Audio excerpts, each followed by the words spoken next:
కోవూరు నియోజకవర్గంలో ఎమ్మెల్యే వేమిరెడ్డి ప్రశాంత్ రెడ్డి రైతన్నల భవిష్యత్తు బాగుండాలనే ఆలోచనతో ప్రతినిత్యం రైతుల పట్ల కష్టాలను తెలుసుకుంటూ అధికారులకు తెలియపరిచి సమస్య పరిష్కారానికి కృషి మరువలేనిదని విడవలూరు మండల రైతులు పేర్కొన్నారు. ఈ సందర్భంగా మాట్లాడుతూ ప్రభుత్వం జిల్లా వ్యాప్తంగా 75,000 టన్నుల ధాన్యం కొనుగోలు చేస్తే ఒక్క విడవలూరు మండలంలో 11,244 టన్నుల ధాన్యం కొనుగోలు చేశారు. రైతులకు ధాన్యం కొనుగోలు చేసే క్రమంలో ఎలాంటి ఇబ్బందులు లేకుండా వేగవంతంగా ధాన్యం అమ్మకాలు చేసినట్లు రైతన్నలు తెలిపారు. కార్యక్రమంలో మాతూరు శ్రీనివాసులు రెడ్డి, బెజవాడ గోవర్ధన్ రెడ్డి, వరదరెడ్డి, పోలిరెడ్డి, అశోక్ రెడ్డి రైతులు కార్యకర్తలు పాల్గొన్నారు.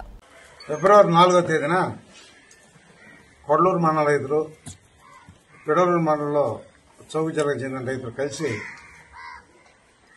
కొడవూరు ఎంఆర్ఓని కలిసి ఒక చిన్న ప్రదర్శన చేసి ధాన్యం కొనుగోలు కేంద్రాలను తెరిపించాలని, విస్తృతంగా ధాన్యం రైతుల దగ్గర కొనుగోలు చేయాలని వారు చేశారు. అదే రోజు జేసీ గారికి ఫోన్ చేసి ధాన్యం కొనుగోలు విషయం మీతో మాట్లాడాలి సార్, రేపు వచ్చి కలుస్తామని అడిగారు ఎమ్మెల్యే గారు. జేసీ గారు 6వ తేదీ రమ్మన్నారు. ఆ రోజు మొదలుపెట్టిన ప్రయత్నం ఎమ్మెల్యే గారు పట్టు వదలకుండా కరెక్ట్గా ఒక వారం 10 రోజుల లోపలనే సివిల్ సప్లైస్ మినిస్టర్తో మాట్లాడి సివిల్ సప్లైస్ మినిస్టర్ నెల్లూరు కూడా తీసుకొచ్చి నెల్లూరు జిల్లా పరిస్థితి వివరించి రైతులను బయటేసేదానికి తీవ్రమైన కృషి చేశారు. నమస్కారం.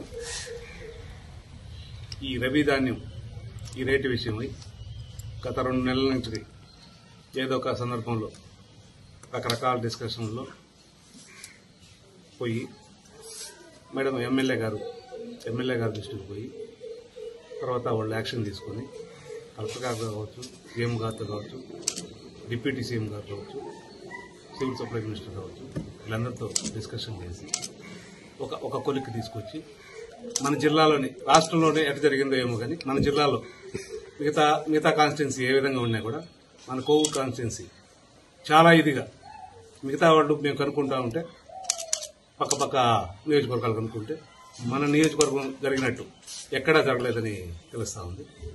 ఆ క్రెడిట్ అంతా ఎమ్మెల్యే గారికి దక్కుతుంది. కూడా మిల్లర్తో రైతు మాట్లాడే పరిస్థితి లేకుండా నేరుగా కొనుగోలు కేంద్రాల నుంచి లారీ బస్తాలతో వస్తే అవి లోడ్ చేసి పంపిస్తే ఇంకా అక్కడ ట్రక్ షీట్ అయిపోయిందంటే ఏ మిల్లుకు పోతుందో కూడా తెలియని పరిస్థితి వచ్చింది ఎవరికి, రైతుకి.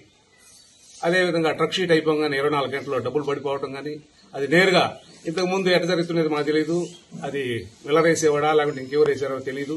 ఇప్పుడు నేరుగా పౌర సరఫరాల శాఖ ద్వారా గవర్నమెంటే 24 గంటల లోపల రైతుల అకౌంట్లు ఏ అకౌంట్ అయితే ఇచ్చారో ఆ అకౌంట్కి అందరికీ దాదాపుగా అందరికీ 24 గంటలు 48 గంటల లోపల మొత్తం అందరికీ అమౌంట్లు వచ్చాయి.